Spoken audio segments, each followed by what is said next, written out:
chief guest of today's function, Sri Anil Sinhaji, Major General Shiv Kumar, my friend Shankar Agrawal, Mr. Raghunathan, Dr. M.P. Narayanan, Ravi Gupta ji, and all our friends. When Ravi invited me for this conference on security, SecureIT, I was wondering, I said, look, this is one question which we have always avoided. People have been talking, saying and alleging that UID is being done for surveillance in this country, for, security and other kinds of establishment.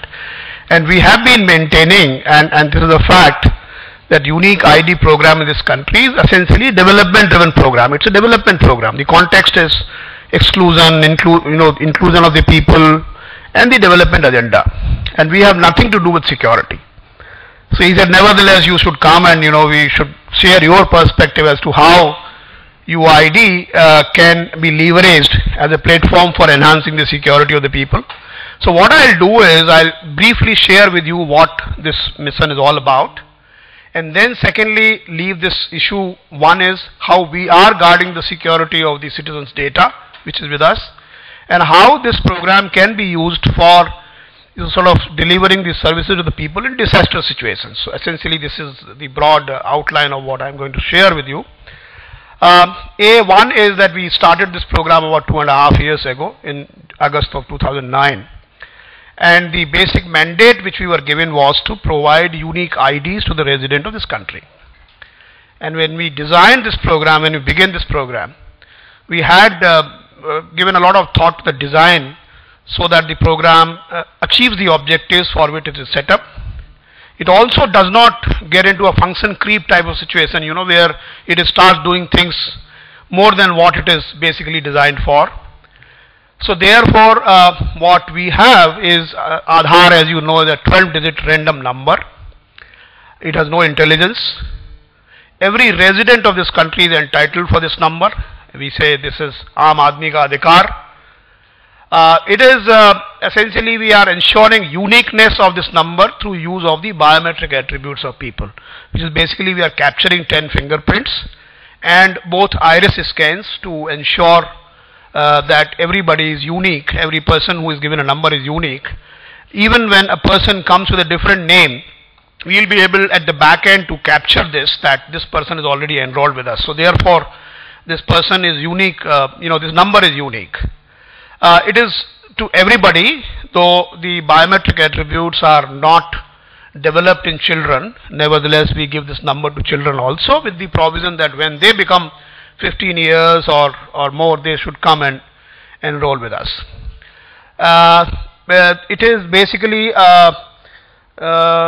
what is happening is that we have not devised this as an application. We have devised this whole thing as a platform. So essentially our thought is that there are a lot of applications, including security applications, which can sort of ride on this platform. So that is why the name Aadhaar essentially means that it is a platform. Now people wonder what is the use of this number, if it is a random number having no intelligence, why this is required. So one is that it ensures that there are no duplicates or fakes. When you have a number, that means there is a person, and when you have a number, this means that one person can get only one number. So all these service delivery databases like PDS, like other NREGA and many other database pensions, these databases will not have duplicates and fake, which is actually one of the main reasons for leakage at the last mile. So that is one issue. The other thing which is not often understood is that we are creating an online ID system, an online ID infrastructure.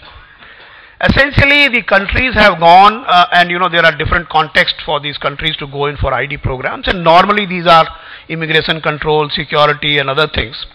And as I said in the beginning, our context is inclusion. There are a lot of people who don't have any kind of ID. We have to provide ID to everybody, and because they don't have ID, they are not able to access various formal systems of benefit delivery, and therefore this will enable them to access these systems.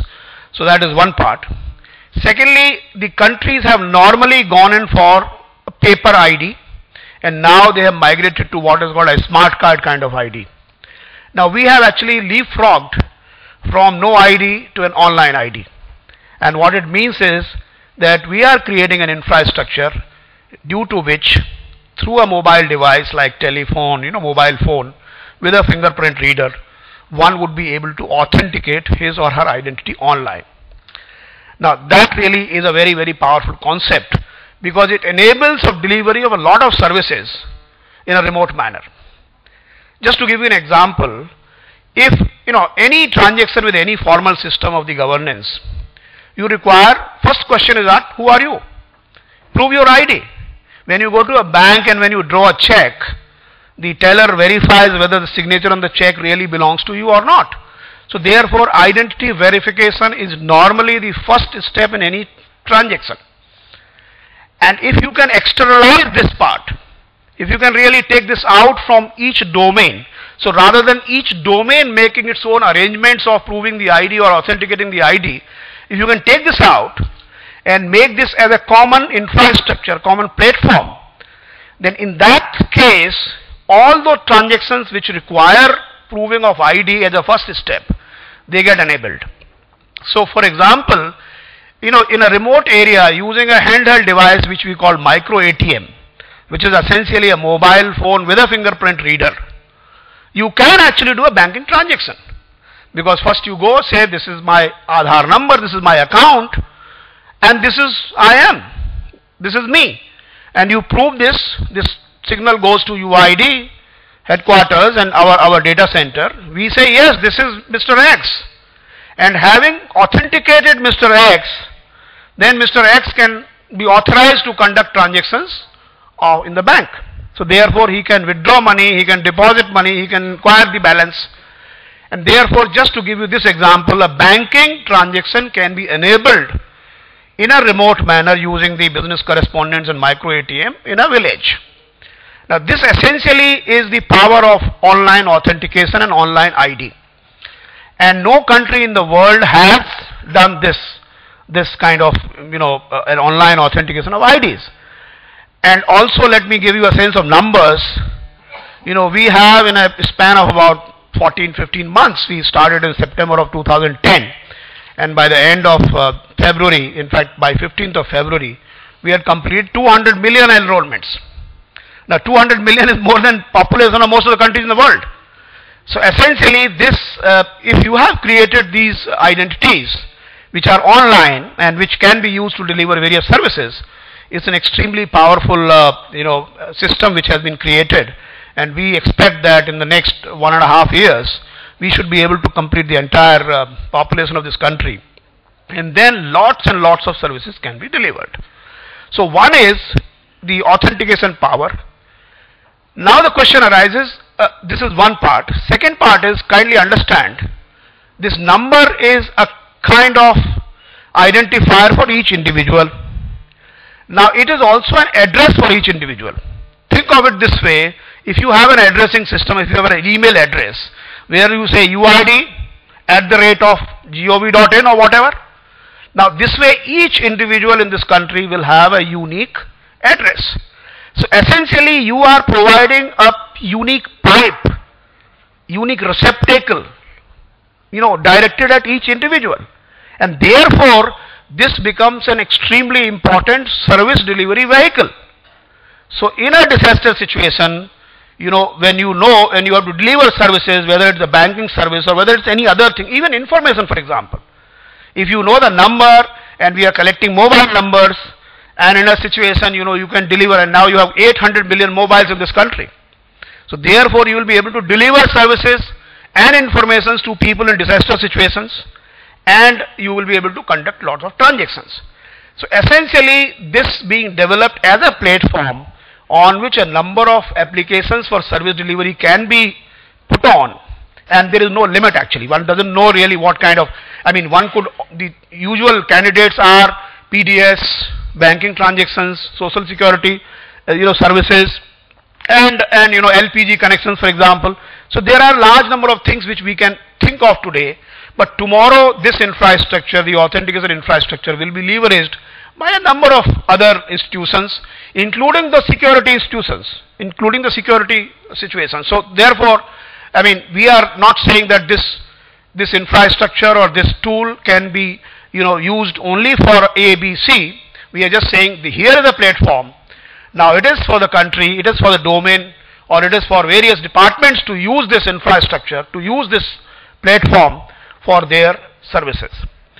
The other issue which basically, you know, and I could say that if this concept probably, though we are not doing it, but this concept could be extended to, you know, unique ID for objects. Currently we have unique ID for human beings, for individuals, for residents. Probably you could extend this concept, and this will be probably useful in disaster management situations, where if you have unique ID for each object, and probably, you know, as General was talking about GIS platform in which you could have, you know, you will know as to which of the, you know, houses or which of the geographical entities will be, you know, susceptible to submersion and all that. Similarly, this could be used if you have this concept extended. Probably you could use it much better in GIS situations, in all those disaster management situations.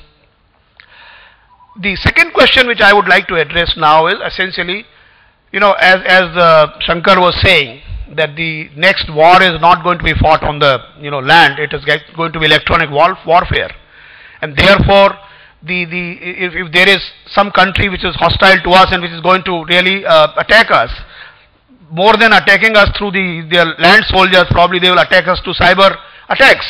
And I am told in China there are 25,000 professionals which are actually being trained, or which are trained professionals for just doing this kind of attack. We in our data center also, you know, when we get these intrusion, sort of, we have intrusion prevention systems, and when we find where are the attacks coming from.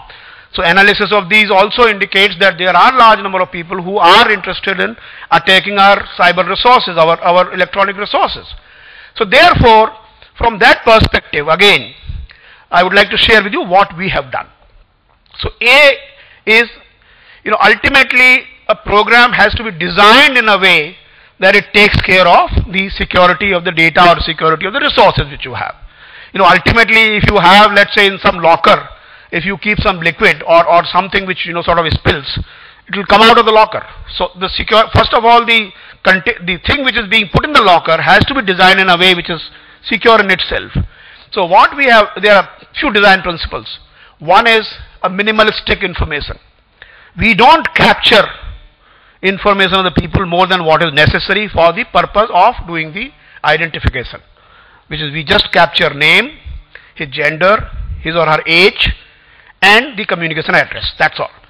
So essentially, and we don't keep anything else in our database. So if there are other databases which are having reference to UID of a person, these databases will have, this is a federated kind of system of database which will be distributed and federated. We don't have any information about this person. So this is one part, minimalistic kind of approach, which basically does not, we don't have more than what is necessary. I mean, generally the data collection agencies have a tendency, a propensity to collect as much information. When you are going to the person, collect as much information about him or her as possible. So we don't do that. Second principle is all our data from the point of generation remains encrypted. So it gets encrypted to the best security encryption mechanism which one has today, 2048 bit or whatever that thing is called. So it is encrypted at the point of capture, and it never, you know, except when it gets extracted for the purpose of verification of the biometrics, what is called ensuring uniqueness, as I explained, to ensure that one person is not a duplicate person. For at that point of time it gets decrypted, and the signatures, biometric signatures, are extracted, and again it gets, you know, and then again it remains encrypted. So essentially, and raw images, raw biometric images are kept offline.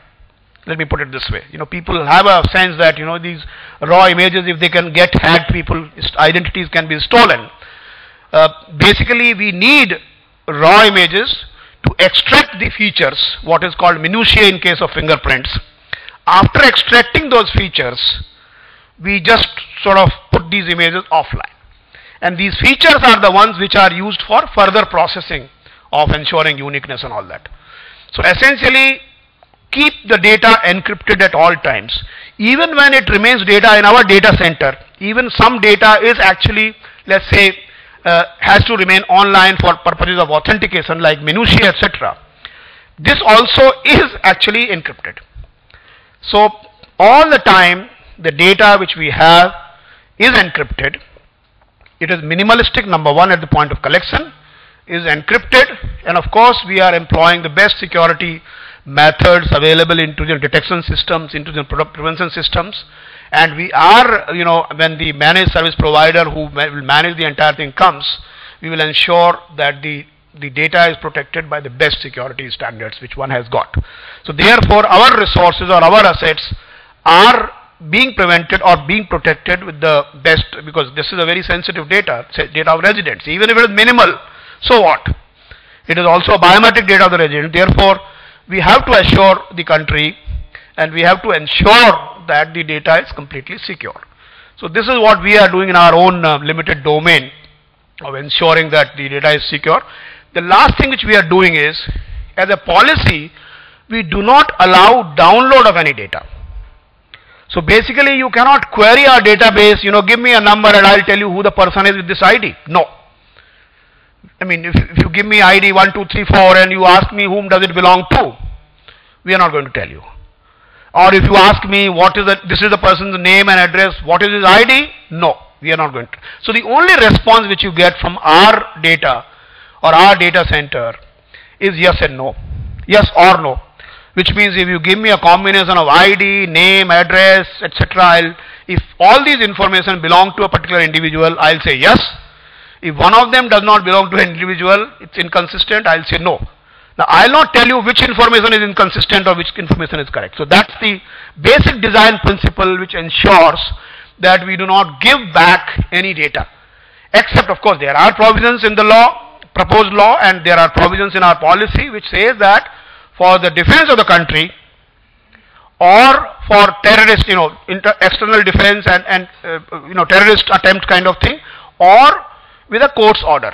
Suppose a court has ordered certain information to be given, we have to comply with that. Except these two situations, we don't envisage any situation in which the data download is allowed from us. So this is what in a limited manner we have done for preventing and ensuring that the data is secure with us. And when we allow this, and the other thing which we have done is the access is all through standardized API based. So there is no, it's a complete platform with absolute standards. So if you have to do any kind of authentication with me, there is a standard way of sending information to us. If the information is not in that standard, that XML format, we will basically reject or we will not respond to that information. So this is the broad picture which I wanted to share with you to assure that we are taking all steps to ensure security. B, while primarily we are not a security organization, we are creating a platform which can be leveraged by every service delivery agency, including the security agency. I am very happy that I was invited today and I had the occasion to share my ideas with you. Thank you very much.